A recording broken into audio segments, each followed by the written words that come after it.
नमस्कार। आकाशवाणी से समाचार प्रभात के साथ मैं फरहत नाज।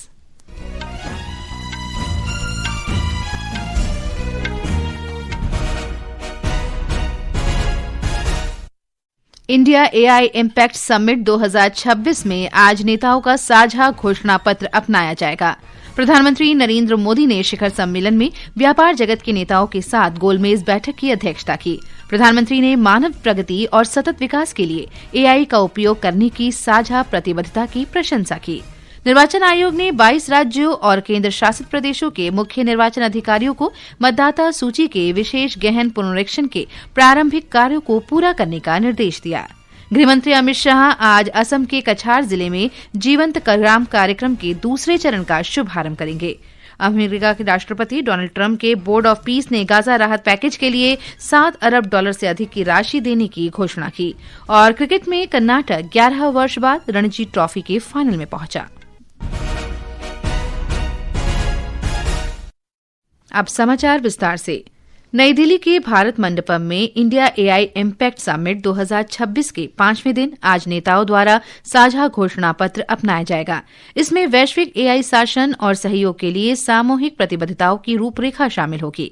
इसके अलावा उच्च स्तरीय आर्टिफिशियल इंटेलिजेंस पर वैश्विक साझेदारी परिषद की बैठकें होंगी। साथ ही सदस्य देश जिम्मेदार और समावेशी एआई पर बहुपक्षीय सहयोग को मजबूत करने की प्राथमिकताओं के अनुरूप प्रगति की समीक्षा करेंगे। सम्मेलन में 500 से अधिक एआई नेता भाग ले रहे हैं। प्रदर्शकों, नवोन्मेषकों और आगंतुकों की जबरदस्त प्रतिक्रिया के बीच इंडिया एआई इम्पैक्ट एक्सपो कल तक खुला रहेगा।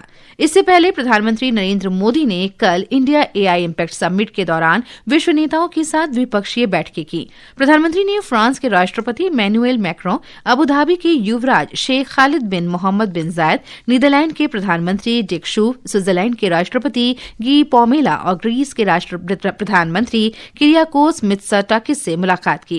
प्रधानमंत्री मोदी और अबू धाबी के युवराज ने विभिन्न क्षेत्रों में हुई प्रगति पर संतोष व्यक्त किया। उन्होंने आर्टिफिशियल इंटेलिजेंस में सहयोग बढ़ाने के तरीकों पर चर्चा की। दोनों पक्षों ने पारंपरिक और नए सहयोग क्षेत्रों में द्विपक्षीय सहयोग बढ़ाने के नए पहलों का स्वागत किया।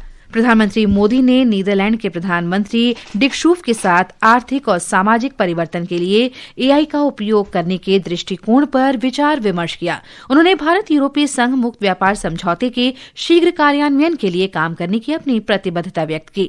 श्री मोदी और स्विट्जरलैंड के राष्ट्रपति गी पॉमेला ने व्यापार, निवेश और प्रौद्योगिकी सहित आर्थिक क्षेत्र में सहयोग को मजबूत करने और एआई नवाचार में भविष्य के लिए तैयार साझेदारियों पर चर्चा की। प्रधानमंत्री मोदी और ग्रीस के प्रधानमंत्री किरियाकोस मित्सोटाकिस ने भारत ग्रीस रणनीतिक साझेदारी के विभिन्न पहलुओं पर समीक्षा की। श्री मोदी ने आतंकवाद के खिलाफ लड़ाई में भारत को दिए गए मजबूत समर्थन के लिए श्री मित्सोटाकिस को धन्यवाद दिया।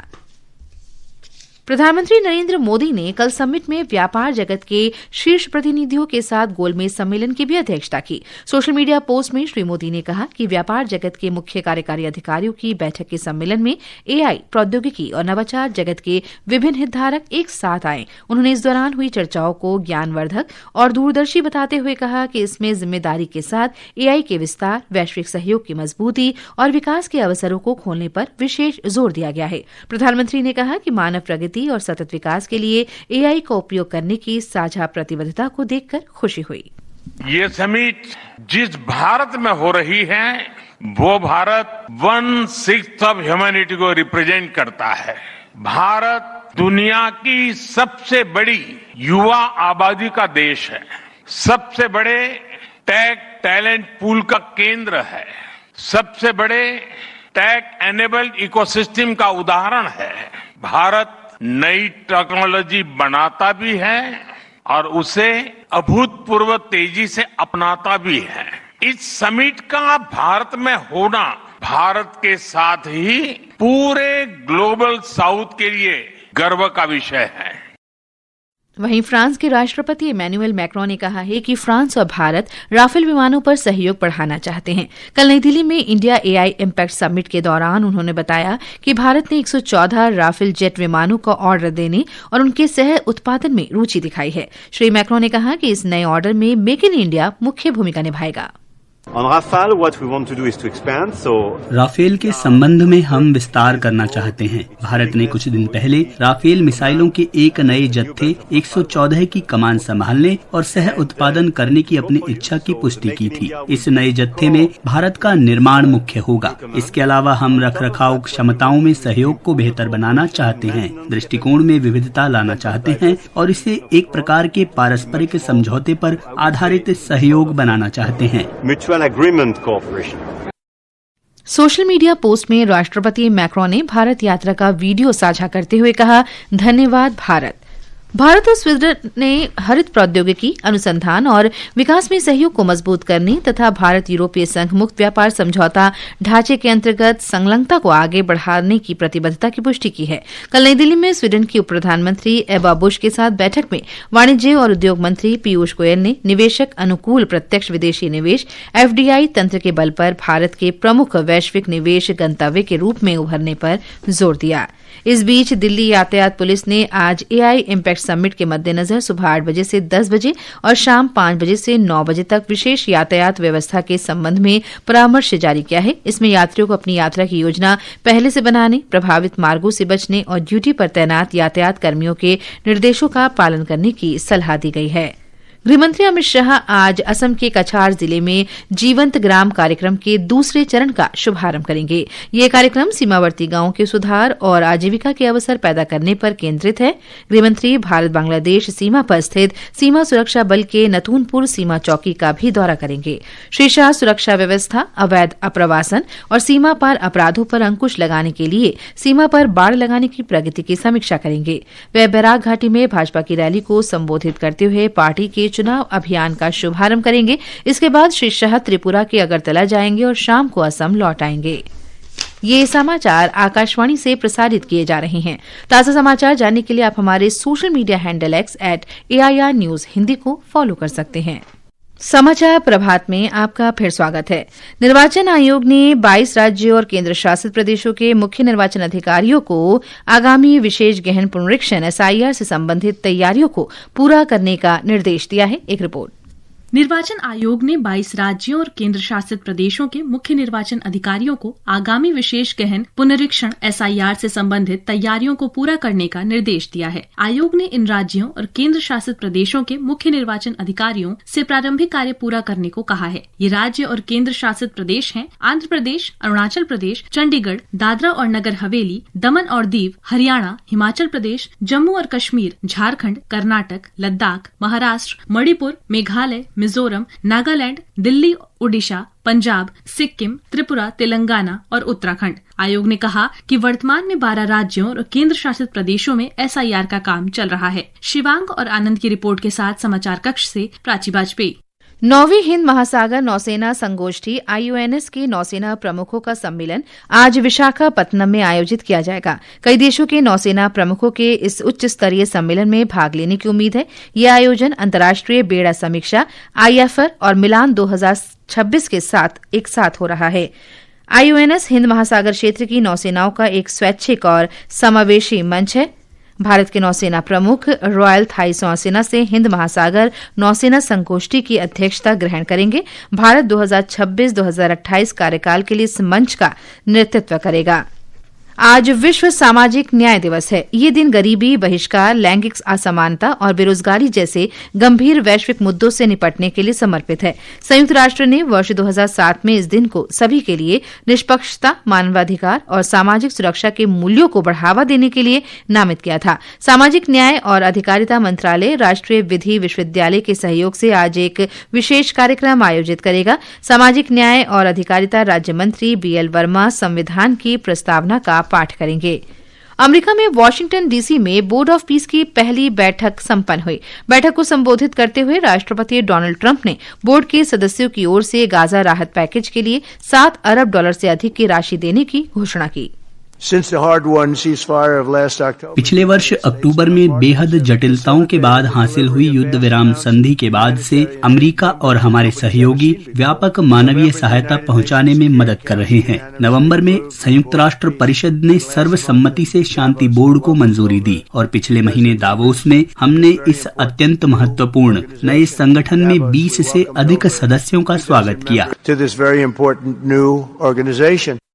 राष्ट्रपति ट्रंप ने सर्वसम्मति से पारित उस प्रस्ताव पर हस्ताक्षर किए जिसमें बोर्ड ऑफ पीस के मार्गदर्शन के लिए वित्तीय अखंडता और पारदर्शिता के सिद्धांतों को स्थापित किया गया है।